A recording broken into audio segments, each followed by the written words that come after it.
Hey y'all, welcome back to Zen for Men. My name is Dr. Gregory Donahue, and today we're talking about porn addiction, or more like, is it porn addiction, or is it just a problem every guy has, or is it a problem for me? If any of these are kind of questions you've asked, hang tight, we're going to cover it today. So when answering this question, I'm pulling from a couple of different authors, people like Gabor Mate, Patrick Carnes, who wrote Facing the Shadows, and then Andrew Huberman. And also I'm going to pull from my own experience and a little bit of my own expertise.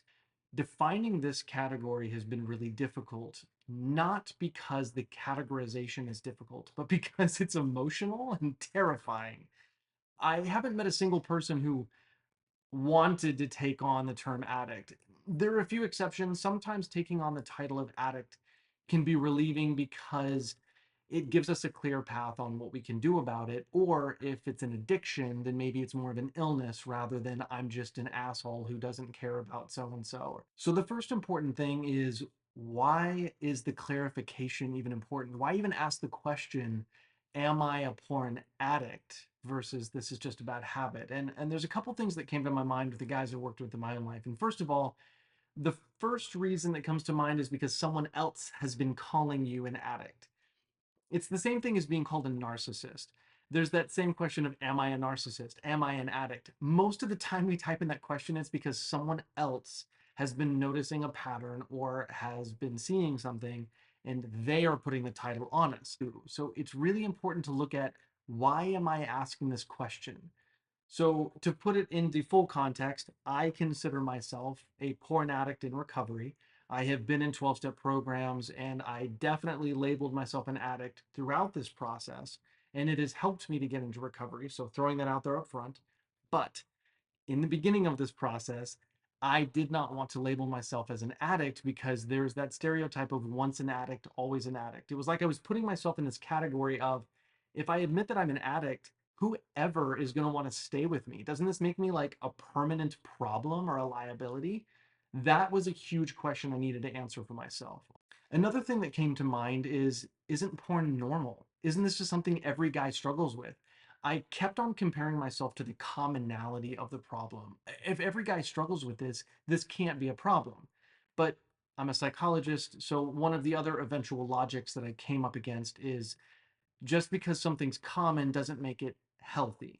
Is what I'm doing healthy for me uniquely and not compared to other people? Because every person and their situation is so unique. So let's dive into the word addiction first. Patrick Carnes defines addiction in this beautiful sum up of, it's not just repeated use of something, it's about a compulsive behavior, the inability to stop despite having negative consequences. But one of the easy rules is, okay, if you want to be absolutely sure I don't apply to the word addict, it has to do with, try to stop for 90 days and see what happens. It's kind of a simple rule of thumb. And if for some reason you can't, or you keep on making excuses, it's a question to double back on and see, all right, let me dive deeper into this. Why do I seem to be making excuses? But I find the biggest problem with the word addict is the global stereotype, or at least the Western stereotype, of the once an addict, always an addict. This is a tough pill to swallow. Having had a history of porn use in general often has some shame attached to it. It's usually something done in secret. So the concept of, I am going to permanently label myself as this is my problem from here forward, was the worst sounding idea.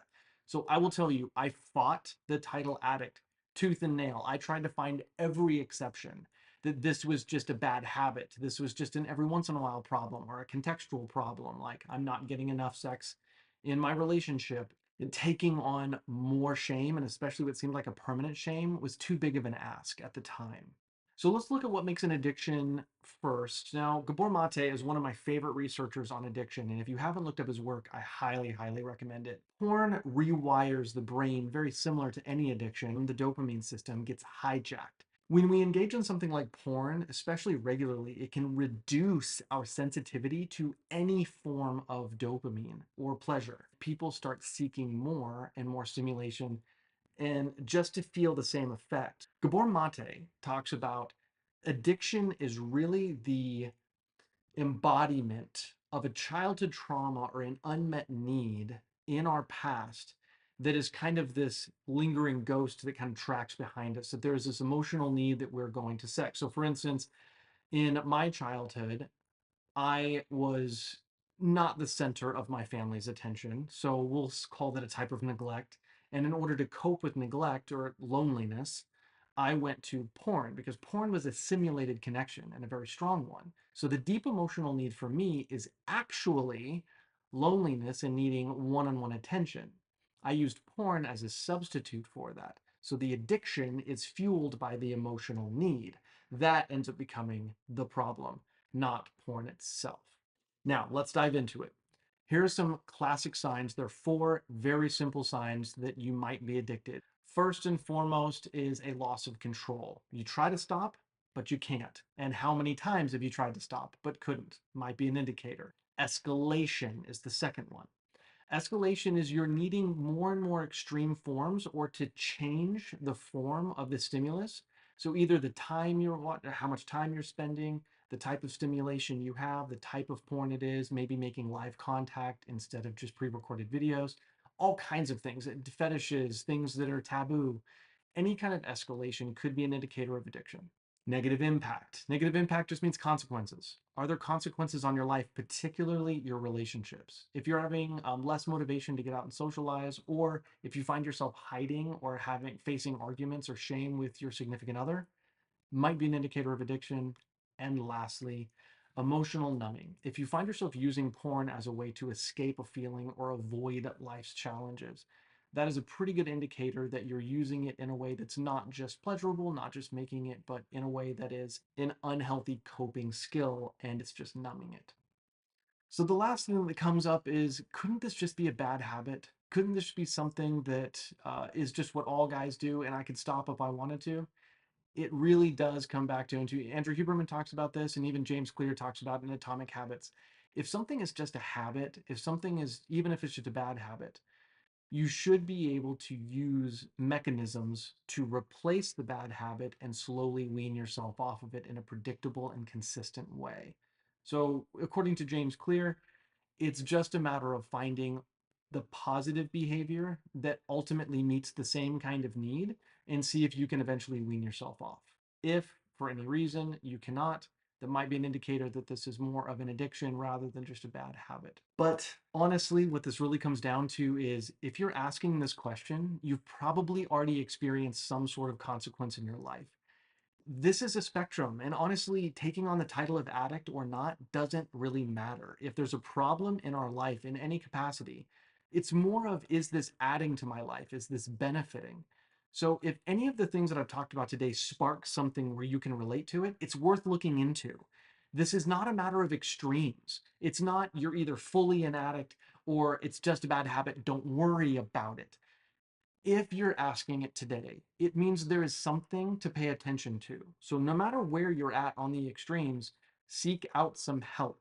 Leave a comment on here and I can either reply back to you or go to Psychology Today, look up a professional that focuses specifically on porn addiction. It doesn't hurt to ask. So the most important part, no matter what you're experiencing, is awareness. If you can be honest with yourself and be aware of what you're experiencing, start there. Almost every single time I've been able to increase my awareness, I needed the perspective of another person who is not in my crazy head to really help me get a handle on what was accurate and what was not. Thank you so much for watching Zen for Men. Be sure to hit the subscribe button and the notification bell so that you don't miss out on future episodes. And please leave your comments so that I can write more content specific to what you need. Thanks so much.